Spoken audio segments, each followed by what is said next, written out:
Welcome, everyone, and thank you for joining us tonight for Military Public Affairs, Past and Present, the U.S. Navy, in collaboration with San Diego State University's School of Journalism and Media Studies, the Broom Center, and the Defense Information School. Thank you for the opportunity to showcase to students and young professionals a prominent and promising career path, becoming a public affairs officer for the armed forces. We would also like to thank the museum sponsors for their continued support and value dedication to this small yet vital nonprofit educational organization. The Museum of Public Relations, the world's only museum dedicated to the PR field. We welcome you to visit us online to learn about our work for over the last 25 years. Today, we're busy digitizing our collection of 2,500 rare historical artifacts, like this DINFOS handbook here, chronicling the history of the PR profession and how this profession has impacted history, including the history of the armed services. Tonight's program was originally conceived this past summer by a group of mid-career Navy and Marine Corps public affairs officers, completing their masters at SDSU's School of Journalism and Media Studies. These outstanding professionals presented a proposal to us that knocked us off of our feet, through Zoom, of course. Tonight is the result of their great idea. It's the museum's very first program covering the armed services. A huge thank you to Marine Captain Gabe Adib, Navy Lieutenant Devin Arneson, Navy Lieutenant Josie Lynn Lenny, and Captain David Morris for helping us produce this event tonight. You've been exceptional crew members. In leaving you, I ask that you please tell us what you thought about the webinar today. When you get a survey about this webinar, please fill it out. Now, I would like to introduce our notable moderator, Mr. Carl Benjamin Redding Jr. Mr. Redding enlisted in the Marine Corps in July 1988 and became a public affairs officer, or PAO, in 1999. As a PAO, he served in many assignments from Okinawa to San Diego. Mr. Redding is accredited in PR and military communications and retired from active duty in 2015, moving on to work as the communications director. His current role is as a communication consultant for criminal investigation with the Internal Revenue Service. Mr. Redding, thank you so much for joining us this evening and for leading this panel discussion. Thank you, Jenny. And thank you to everyone for joining us tonight for this discussion on Navy public affairs, past and present. A quick housekeeping note. We ask that each of you please use the Q&A feature at the bottom of the screen for questions addressed to our panel members. We will get to them during the second half of the program. The Navy has an obligation to communicate with its members and the public. The proactive release of accurate information to domestic and international audiences facilitates informed perceptions about military operations, undermines adversarial propaganda, and helps achieve national, strategic, and operational objectives. Since the 1990s, dramatic changes have occurred in the information environment. Traditional media is no longer the only voice influencing key publics. Multiple information sources that did not exist prior to Desert Storm, coupled with technology such as smartphones, digital cameras, video conference and chat services like Zoom, and many different social media platforms, allows information to move instantaneously around the world. As such, it is imperative for public affairs professionals to rapidly develop themes and messages to ensure facts and events are put in context. Coordination and synchronization of themes and messages to take place to ensure unity of effort throughout the information environment. Navy public affairs officers research, plan, implement, and evaluate communication activities for naval operations. They liaise with the news media and the public, providing guidance to senior leaders on decisions that impact mission success. Navy public affairs officers trace their beginnings to World War II, when civilian journalists, public relations practitioners, and photographers were given Naval Reserve line officer commissions and served as public relations officers or as enlisted naval correspondents. At the end of the war, these reservists were released from active duty and returned to civilian life. In 1947, 40 officers were the first to be designated as public information specialists. The original 40 has increased through the years to the present, totaling 240 public affairs officers. In 1971, the first public affairs flag officer to serve as a Navy Chief of Information, CHINFO, was Rear Admiral William Thompson. Today, we are honored to have three admirals who combined have over 50 years experience as Navy public affairs officers. First, I would like to introduce Rear Admiral Kendell Pease who was CHINFO from 1992 to 1998 and served as a public affairs officer during Vietnam through the Gulf War, Somalia, and operations in Bosnia. He serves as a trustee of the United States Naval Academy Foundation and U.S. Naval Institute. Rear Admiral Frank Thorp IV was CHINFO from 2007 to 2009 and served as a public affairs officer from the Gulf War through OEF and OIF. He is currently the president and CEO of the United States Navy Memorial Foundation in Washington, D.C. Rear Admiral Charlie Brown is the current CHINFO and has led the Navy's communication effort since 2019, serving as a public affairs officer from Operation Southern Watch to OIF to the Navy's covert response.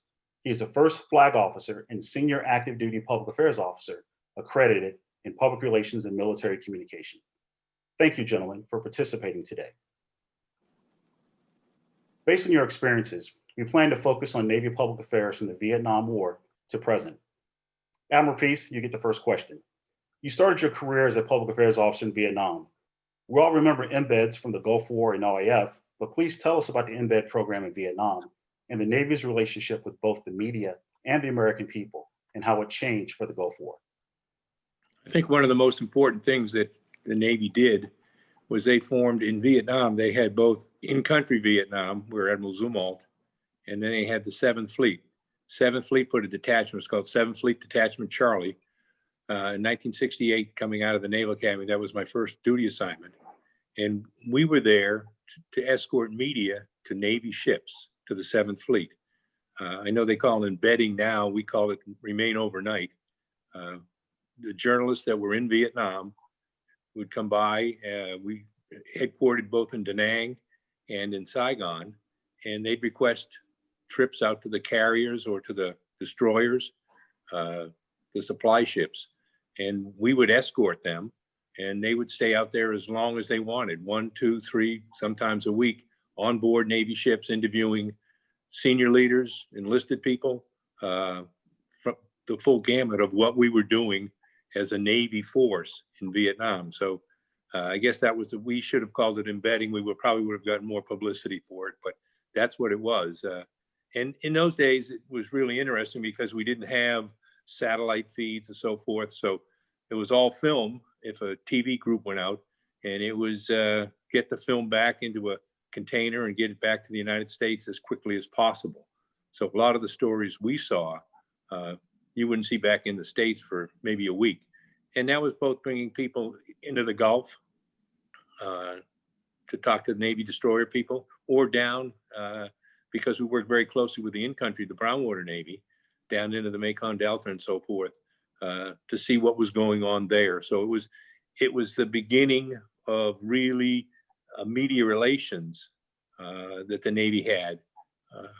The 5 o'clock follies, everybody, not everybody, only us old guys remember the 5 o'clock follies. Those were the evening briefings in Saigon that the Army, Navy, Air Force, and Marines gave. But the big thing was bringing the media to the action, to where the sailors were.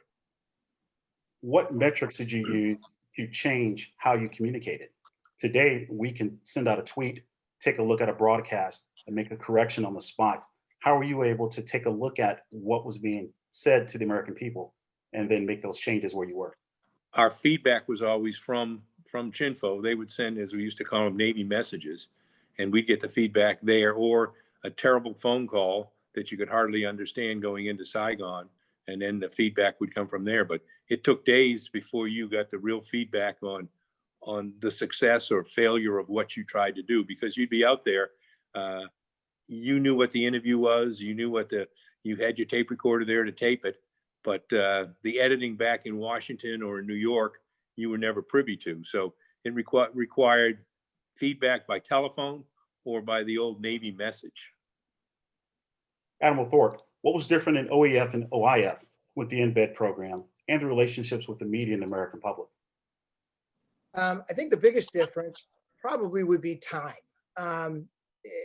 I guess I'd like to first focus on culture. And Admiral Pease talked about what was going on in Vietnam, what was going on with the Navy. And if you look at what's gone on since Admiral Thompson, who you mentioned, and even before him, but we call Admiral Thompson the Godfather, who started it, and Admiral Pease solidified this culture of maximum disclosure, minimum delay. You mentioned metrics. Our biggest metric in Navy public affairs is get it out accurately and get it out fast. And so we had the ability in OIF and OIF as a military to learn from Desert Storm, Desert Shield, which was a kind of a precursor to Operation Iraqi Freedom. And what happened there, as Admiral Pease talked about in Vietnam, there were really three facets with the invasion of Iraq and the invasion of Afghanistan. And I'll specifically talk about Iraq. The three facets were, as Admiral Pease said, there was a function in Washington, D.C., which was run by then Captain T. McCreary, later Admiral T. McCreary. There was a function of embeds with the troops and the ships, and I'll get to that in a second. And then there was what we led was the media center in Qatar, in the country of Qatar. But what was different was media was a part of the plan from very early on. There were a lot of people involved in the planning, in the media planning specifically for the invasion of Iraq. There were multiple services involved, but I'm pretty proud to say that it was a group of Navy PAOs by the names of McCreary, Petropoli, Brian Cullen, who got together down in the Office of Secretary of Defense and designed this plan to do what the Navy had been doing for decades. As Admiral Pease said, we've been putting media on ships, aircraft carriers. We had a Leaders at Sea program on destroyers and amphibious ships.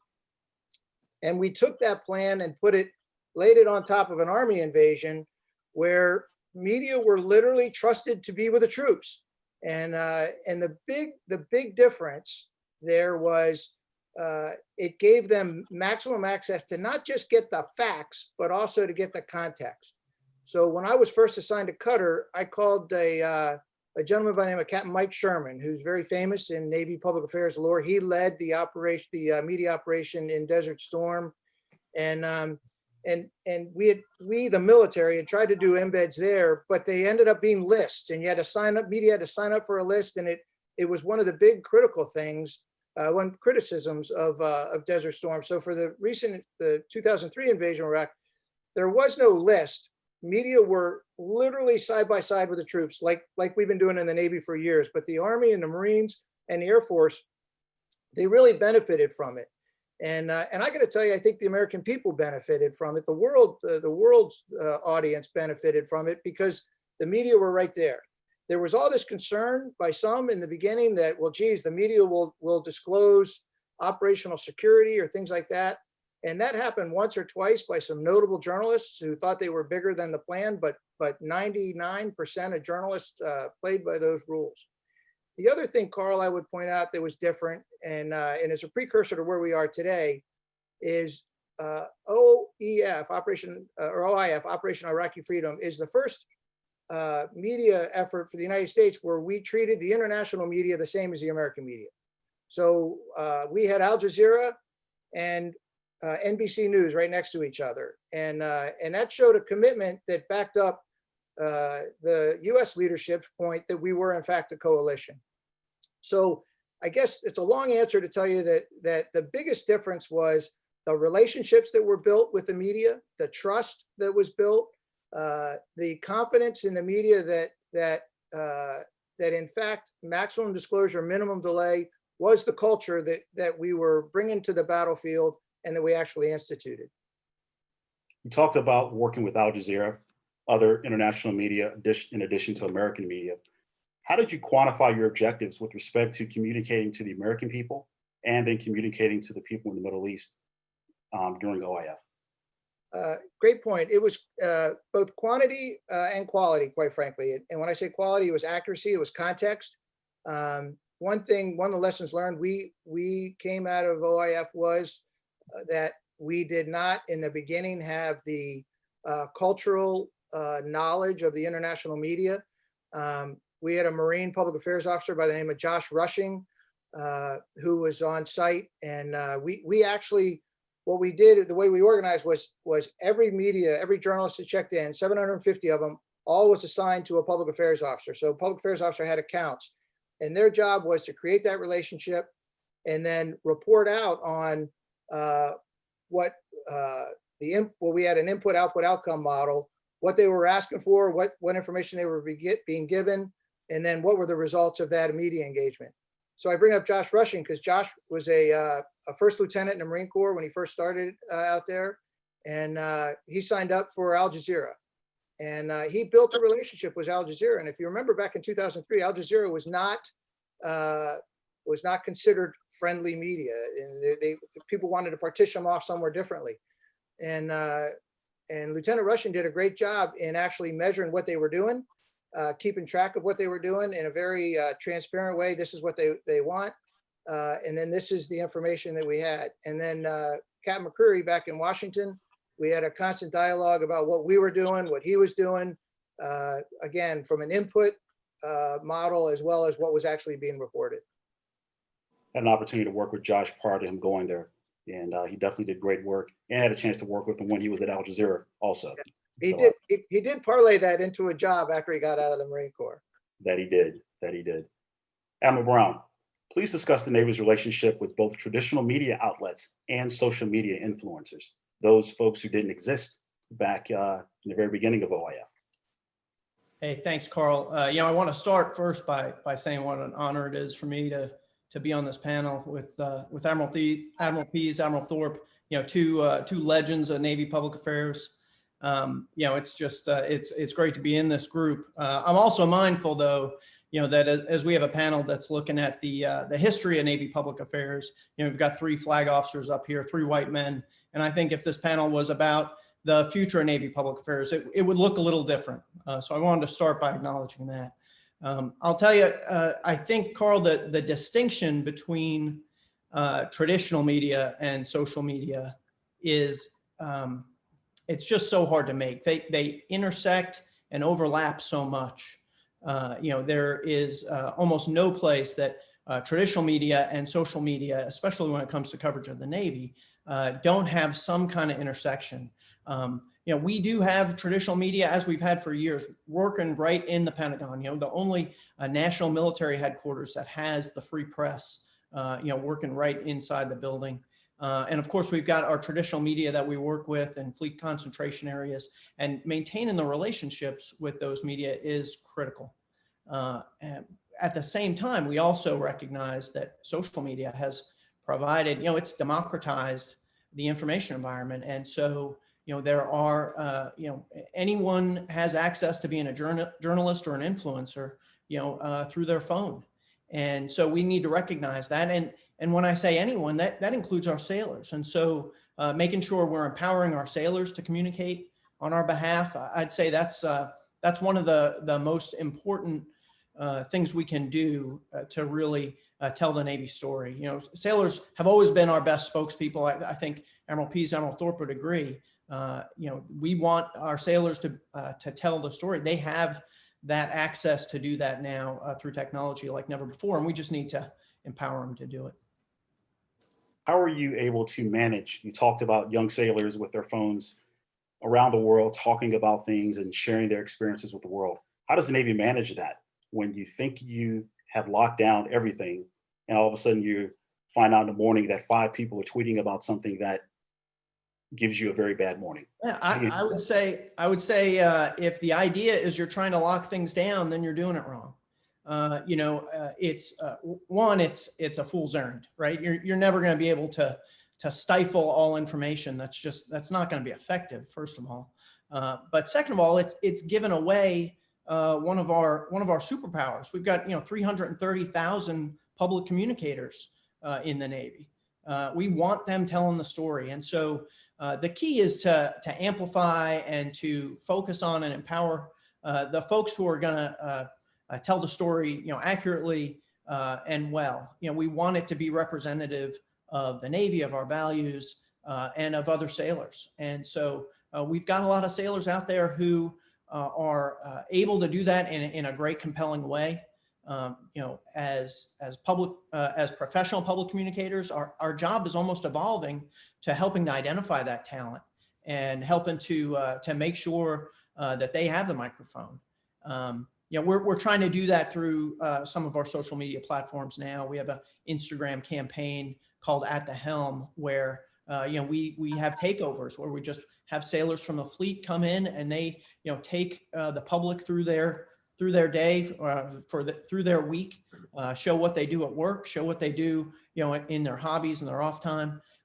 And I think that's the best way, to get to what we want, which is connecting the American public with their Navy. That hasn't changed just because the technology's changed. The goal is still the same.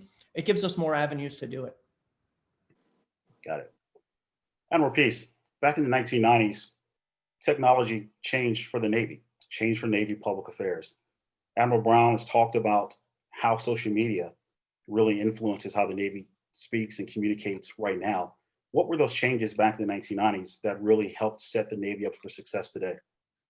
I think the biggest change was cable television when CNN first started, and as Frank and Charlie both said, their relationship with the media and the public affairs officer or the enlisted journalist became extremely important.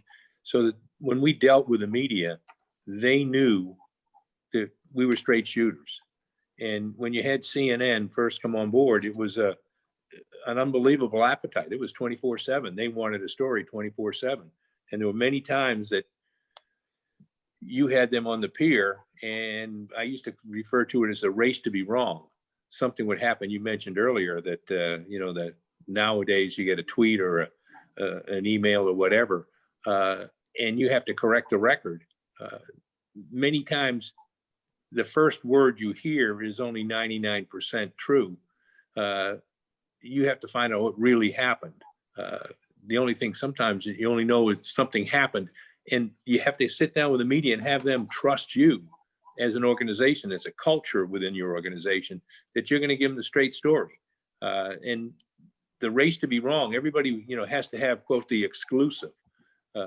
And it was that trust that you had to build. And that's, Charlie mentioned it, the media and the Pentagon.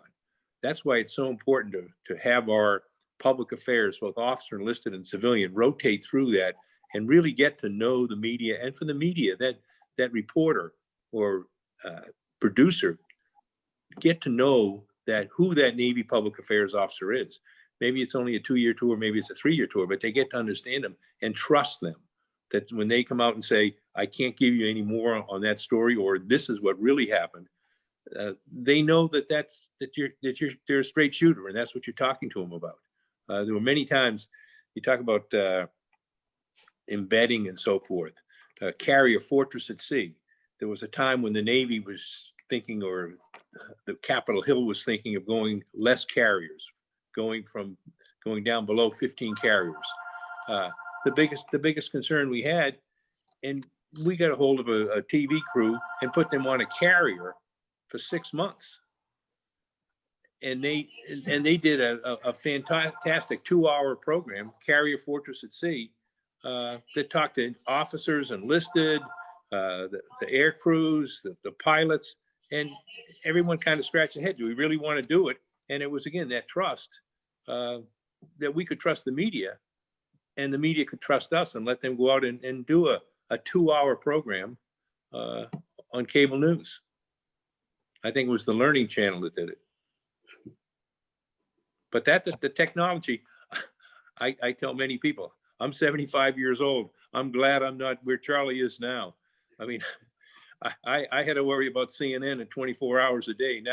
Now he's got thousands of 24 hours a day problems. Right. Admiral Thorp, the late 2000s, whenever you were working as CHINFO, Twitter became a worldwide phenomenon. Facebook was already very, very important to the sailors, the public, and everyone else. How did the Navy start the process of wrangling the digital domain and figuring out how to communicate? Great question, Carl. I guess I would first start talking about culture. I think, again, I talked about it in my answer before, and Admiral Pease mentioned culture. I have to tell you, I think the Navy was using social media before there was social media. There's a gentleman by the name of Chris Madden and Oscar Sosa. They work in digital imagery now, I guess we call it. Charlie probably evolved the name, but Chris Madden was a young lieutenant and a peer of mine, and working for a guy named Russ Egner, and Russ came to Admiral Pease back in, I don't know, the 1930s. I don't know, somewhere in there, and said, hey, they've got this new concept of a digital camera, and whatever we called it back then. And Russ said to Admiral Pease, I'd like to buy one. And I'll never forget, Admiral Pease said, go buy it. Let's see what it does. That was the culture.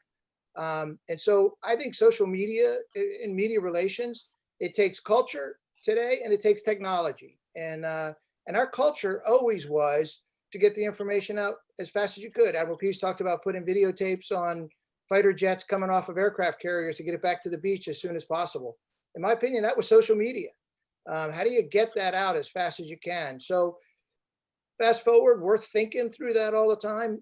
Back in the 90s, Admiral Pease had me setting up interviews on Mars satellite radio, where you had to say over and things like that. So then when Twitter and Facebook came, Navy Public Affairs had the culture in place.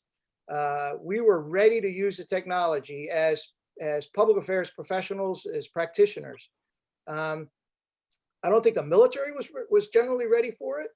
And when I came to CHINFO in 2007, and back then the social media was a woman by the name of Judy Van, who's still there today, who continues to promulgate phenomenal amounts of information. She was Facebook before there's Facebook. And so my mandate to Navy Public Affairs was, we're going to go into social media really fast. Now that wasn't too easy at the time from a leadership standpoint, as well as a national culture of their military speaking. Matter of fact, my son has the same name as I do, so I signed up for a Twitter account, found out there already was one. It was my son's, and he's quite a Twitter guy now, but at the time he had one post and it said, I don't know what this is, and I don't know why the hell anybody would ever want to do it. And so it was first and foremost getting leadership to buy into it. And when we conveyed that, really for us, it wasn't revolution, it was evolution. And to Charlie's point, the fact that we had confidence in our people, that our people are the best spokesmen. We've been doing that during embarks for decades. And so it was a matter of just marrying up the technology with the culture, and then making sure we were ahead of the game. Navy Public Affairs, Navy had the first military website under Admiral Pease. A guy named Alan Goldstein created Navy.mil. It's still on his license plate today. And he invented this thing. None of us knew what the intro web was. And again, convincing the leadership that was the right thing to do to promulgate information on the internet. So vast number of people saw it. They were like, well, isn't that what we do already? So I think that's the answer, Carl, is marrying culture and technology. And as technology moves ahead, you move your culture ahead. And then you just continue to leapfrog. And that's what I think today they've shown with under Charlie's leadership. Folks like Suzette and Kettenhofen is on Facebook all the time. I know what's going on more about the Navy from Suzette than probably anybody else in the world. So it's culture and technology. Got it. Admiral Brown, what are the Navy's communication priorities and objectives now? We've talked a lot about social media. We've talked a little bit about traditional media and how it's morphed and changed, but how does the Navy communicate today? Yeah, so thanks, Carl. I think we communicate using many of the same mechanisms that we have since, even before Admiral Pease was representing us in Vietnam. Movies, radio, newspapers, television, the traditional media outlets, still very important to how we reach wide audiences with the Navy story. And as Admiral Thorp said, that timely, accurate information is still the gold standard. And so we have to make sure that we're, brilliant at the basics and sticking to those fundamentals. But it's not just the media relations. And before I even get to the social media, digital media, the new technologies, there are still things, that the Navy has been doing for decades, like Fleet Weeks and, engagements with communities. We have the Navy Office of Community Outreach down in Millington that helps organize executive visits for senior Navy leaders to go to towns in Middle America that are nowhere near a seaport to help show what the Navy, what value the Navy gives to the nation. So those kind of grassroots, mass communication media, and then social media. And I had mentioned making sure that our sailors had an opportunity to tell the Navy story. That's very important, and media gives them that opportunity.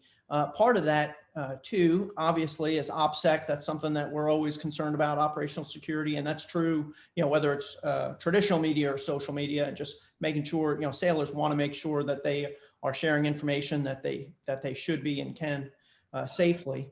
But it's also media literacy, because our sailors are consumers of media, and making sure that the media that they are consuming is reliable. That's a force protection issue as well. So, all of those things go into how we look at the communication environment.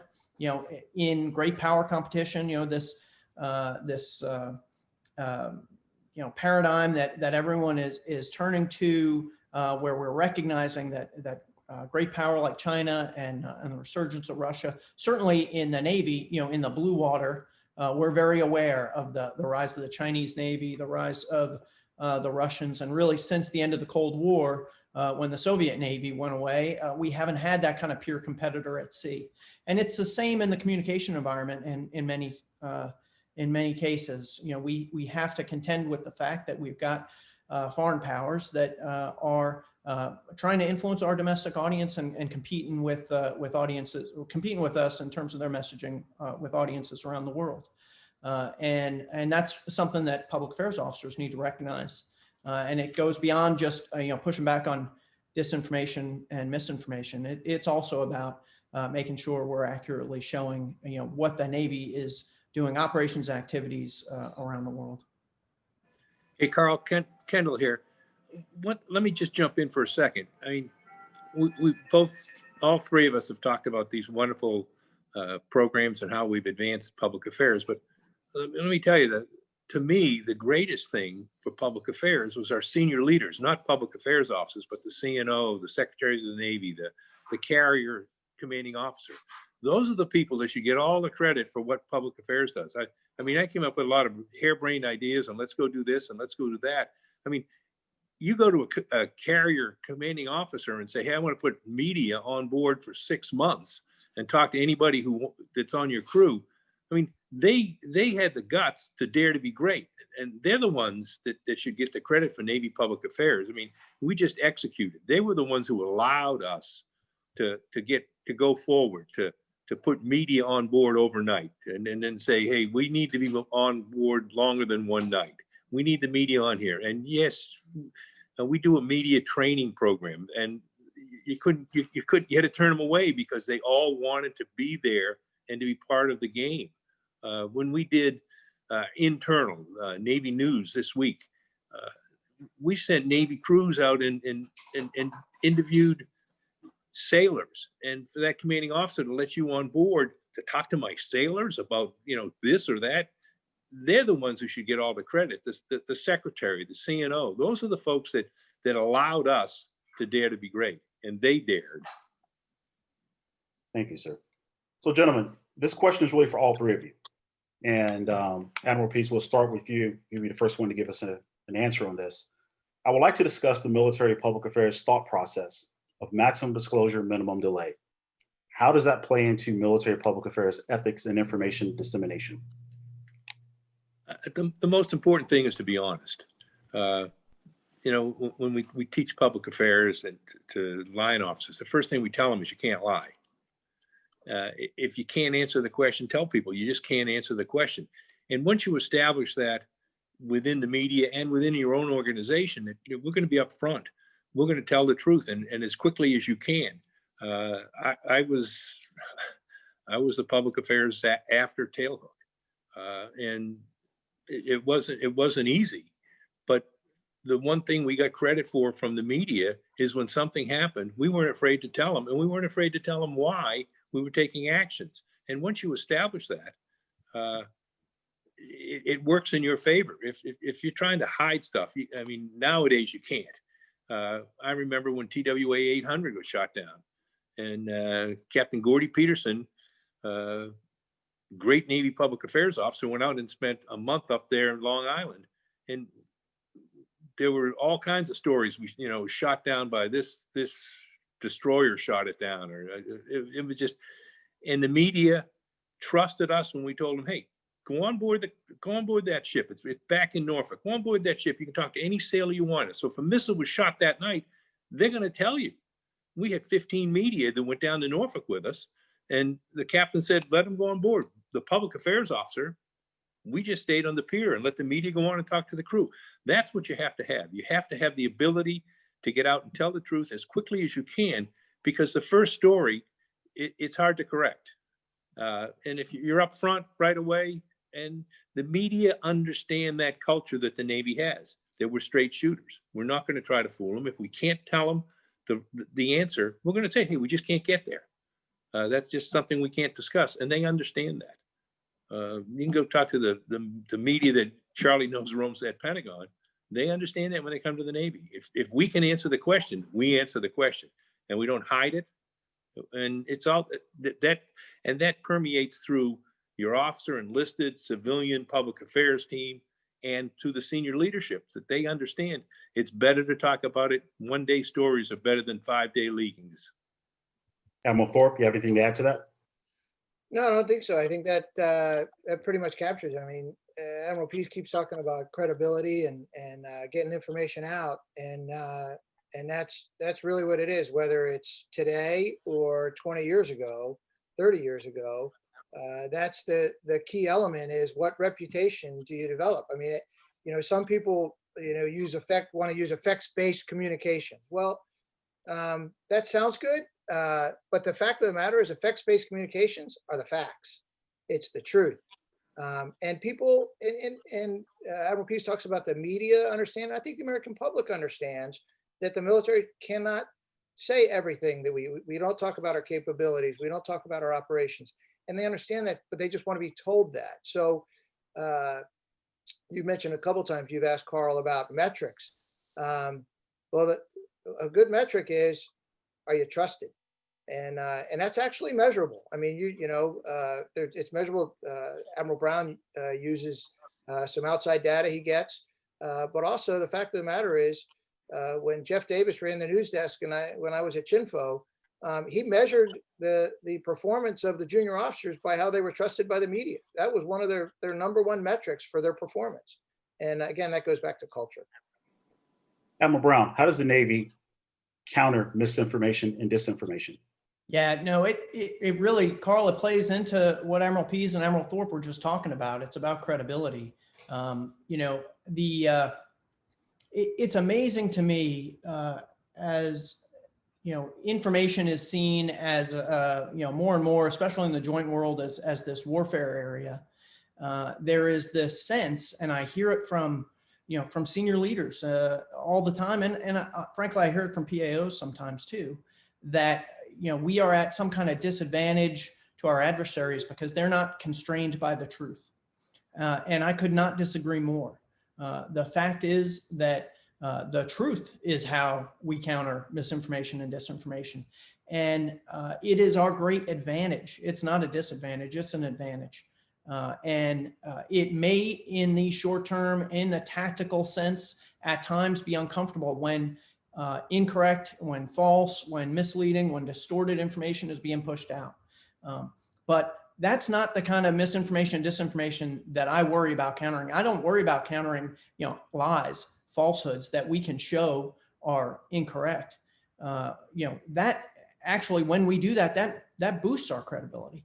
It's the propaganda that has elements of truth in it that we have to be very wary about and aggressive about. So, Carl, I would say it goes, as Admiral Thorp has said a couple times now, it goes with culture.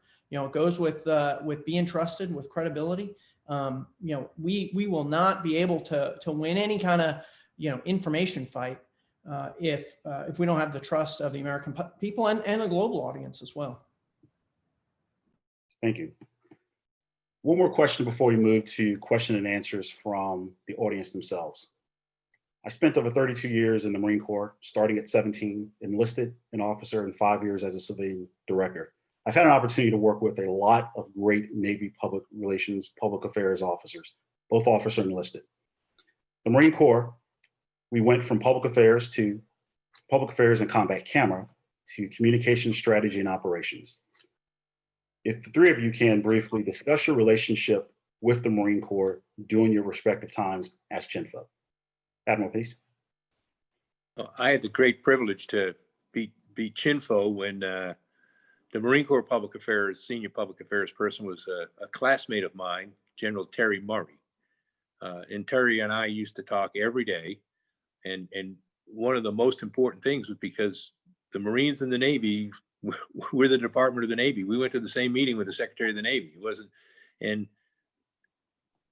in order to continue the process of public affairs and making sure that we were all synced, Terry and I talked every day about what we as Navy were doing, what he was doing as a Marine Corps Public Affairs, and to sync our messages, whether it was if we had a major media person wanting to do a story on an amphibious ship where Marines were embarked, it was 100%. Let's make sure we get the Marine Corps story out. One of my favorite stories is we did a northern wedding up in off of Norway with the Marine landing, and to sit there and have the Marine Corps public affairs officer and the Navy public affairs officer side by side with the Navy public affairs officer, myself, talking about what the ships were doing in the fjord, and then turning it over to the Marine and talking about what those barreling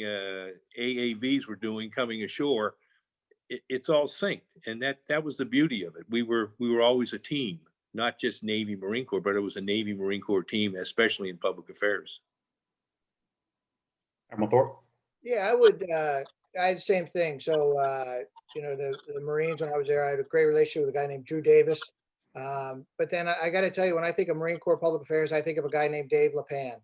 And in a lot of ways, Dave Leppan is the Kendell Pease of Marine Corps Public Affairs. And he set a tone as a leader, as a Marine in Marine Corps Public Affairs that took the ethos of the Marine Corps and applied it to public affairs. Every Marine Corps Public Affairs officer is an infantryman kind of thing. And from a credibility standpoint, it's why I felt comfortable in very short order assigning Josh Rushing. He had that Marine Corps mindset to handle Al Jazeera. So now I will tell you, I am a little worried about this term that you mentioned, communication strategy and operations.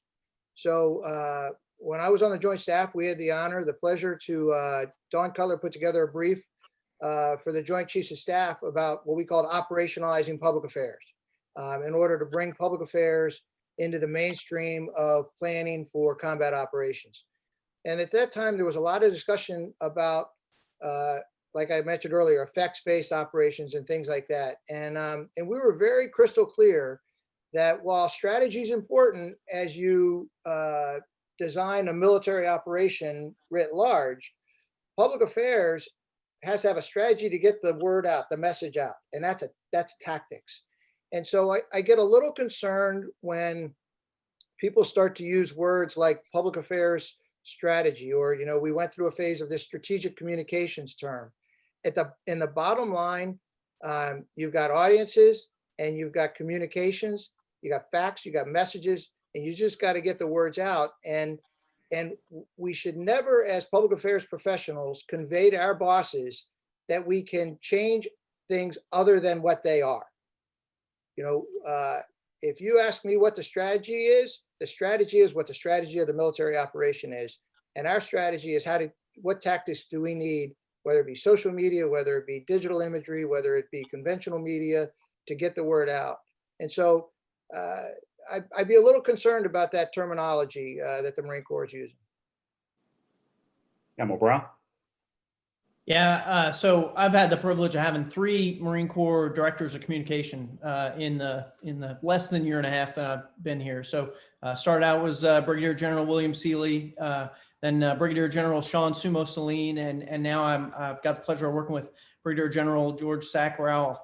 Each one of them, gentlemen, tremendous leaders, intuitive communicators, and humble. I mean, they would come to me and we would work together if they had a question or an issue about public affairs, because they're operators. This is the first kind of straight public affairs job, and they're leading Marine Corps communication, and they would not hesitate to come to me and ask for advice or insight, and I would learn from them as well, and I still do. I talk with General Rowell regularly. Talked with him today. We were company mates at the academy, so we've known each other for a long time. He's an F-35 driver, and now he's leading Marine Corps communications. It's just a real pleasure to get a chance to work with them as professionals. But at the same time, it's also really necessary. It's really required. So naval integration is something that has the department has been especially focused on. We recognize that, as we turn back to kind of that blue water fight, the Marines, the commandant has directed the Marines to focus on the maritime and getting back to the maritime roots for the service.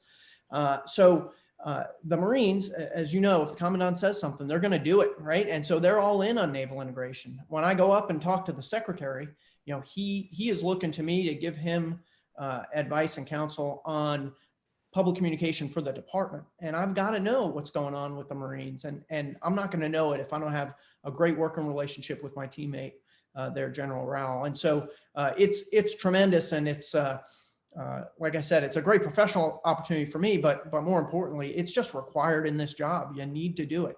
You can't represent the department if you don't have a close working relationship with your Marine Corps counterpart. Thank you, gentlemen.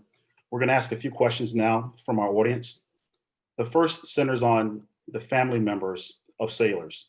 We've talked a lot about using our sailors as ambassadors, essentially, to talk about the Navy and talk about what we're doing.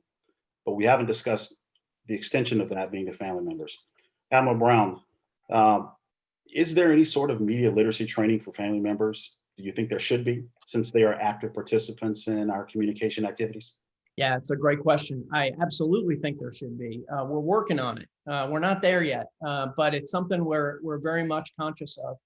Frankly, we've got to start in kind of concentric circles. And so our first order of business is to kind of develop social media literacy, and the media training that we've always known, but to account for new technology, really focus on the kind of closest circle is the public affairs community, work it outward to the commanders.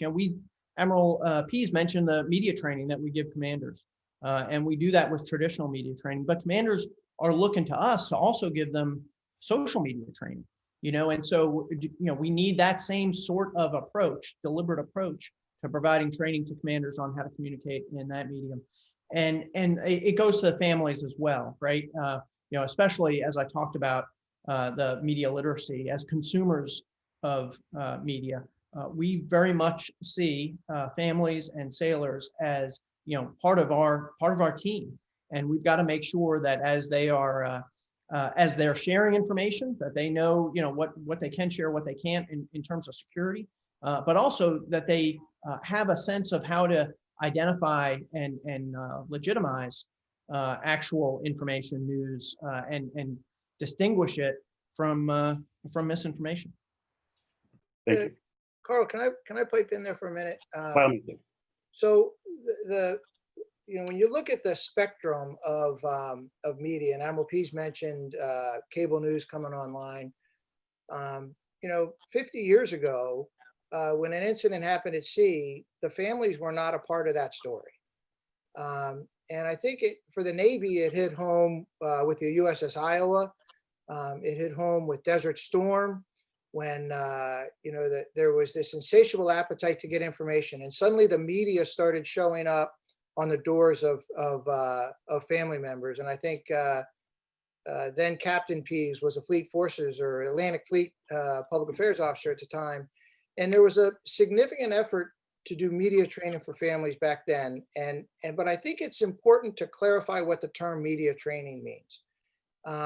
Because media training especially for families, but quite frankly, throughout what we talk about, it's how the media operates. It's in answer to your specific question is family members needed to know that they could they could talk to the media if they wanted to. They didn't have to talk to the media if they wanted to. They needed to know what the difference between bringing a print journalist in or bringing a television journalist in. You know, if a talk show wanted to come into their house, what was going to happen? What was the expectation? What were they getting into? It wasn't, so it's important, especially because you most likely have a bunch of PR professionals on this, that this wasn't about messaging, or it wasn't about talking points. It's about how the media operates. And now in the world that Charlie lives in with social media, it's how does social media work? And if you do get real emotional on Twitter or Facebook, here's what's going to happen. It might feel good for about 2 seconds, but you might want to think about it a little bit before you do it. And that's important for an institution like the Navy, who we care about our families. Our families are part of who we are, that we provide them the tools that they need so that they know how to best use their already good skills in order to communicate what their loved ones are doing. Got it. Thank you.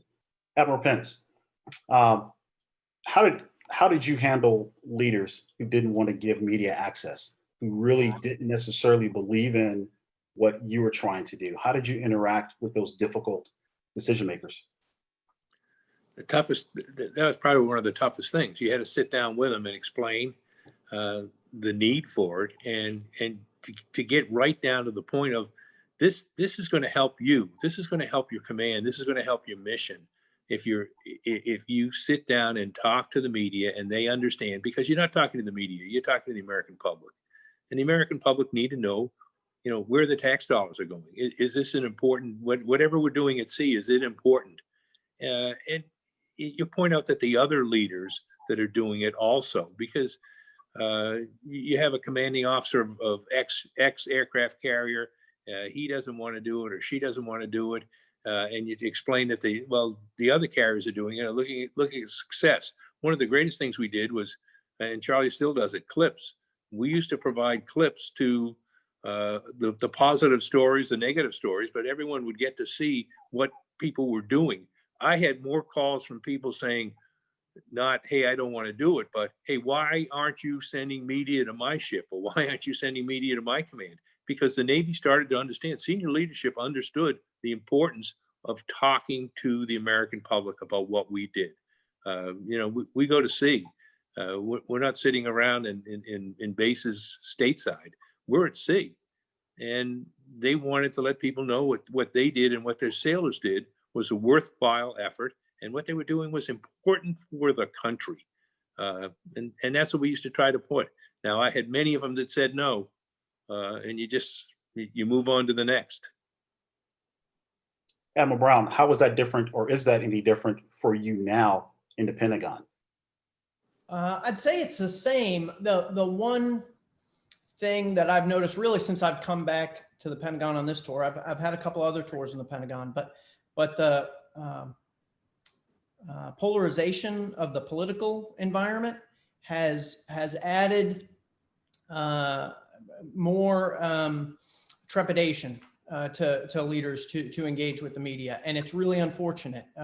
You know, we need to stay apolitical and be as far away from politicization of our issues of the Navy as possible. It's challenging when the nation, when the media are looking for that polarization so much. And so I would say, I don't get a lot of calls from commanding officers saying, hey, why aren't you sending media to me right now? And I think that's really a reflection of the fact that there's a little bit of hesitancy to be on the ridgeline at any point when it's such a tense political situation. Admiral Thorp, we have roughly 6 minutes left. So if you can answer this one in about a minute or two. Can you discuss how communication tactics inform strategy, especially with respect to social media platforms and others? How is the priority established in our communication efforts?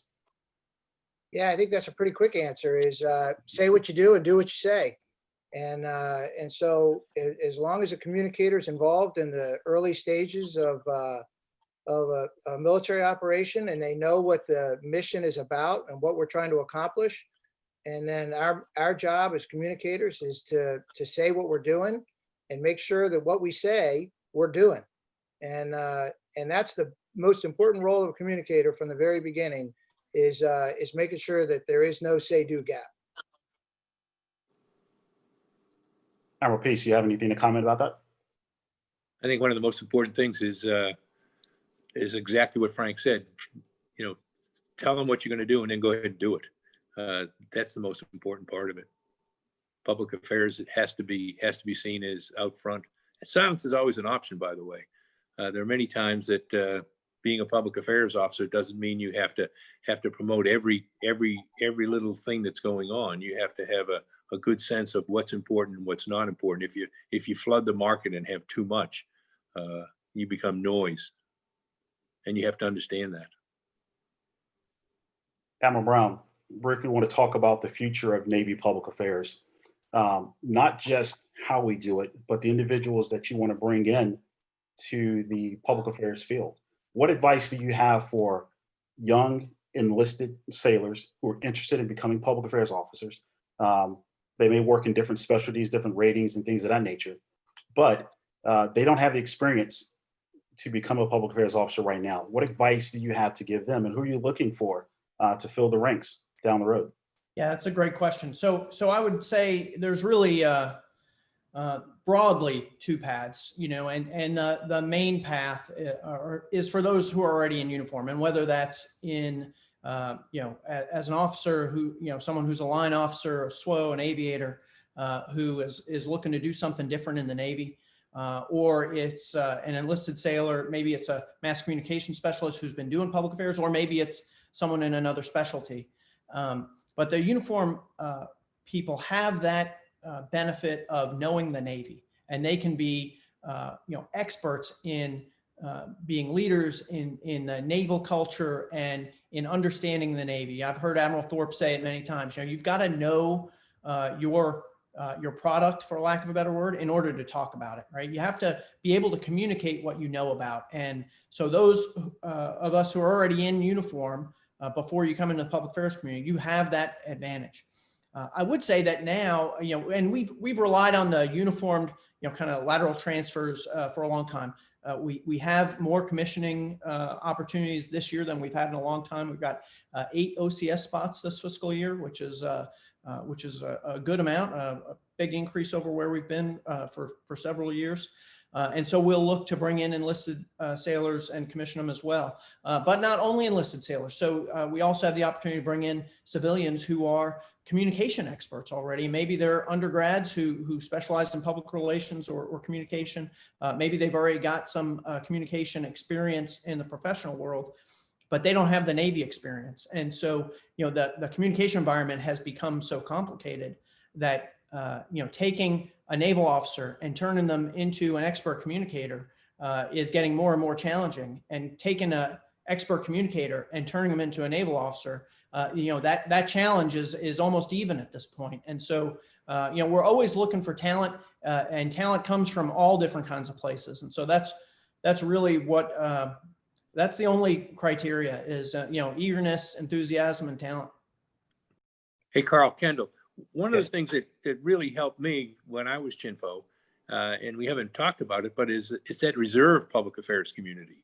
I mean, they were tremendous for me. Those are folks that are not on active duty, that they're reserves. They go to you know, a couple weeks a year, and then they go to monthly meetings. But those are the people I relied on tremendously because they understood communications in the quote real world. They understood the changes in public relations. They understood the changes in communications. They were the first ones that alerted me on, hey, you got to take a look at this new digital camera. Those are the people that you need to rely on. But and the opportunity, Charlie, you can talk about the opportunity into the reserve community, both officer listed. Some of the best public affairs people we have are right there in the reserve community. And you got to throw in the civilians. For somebody, yes, sir.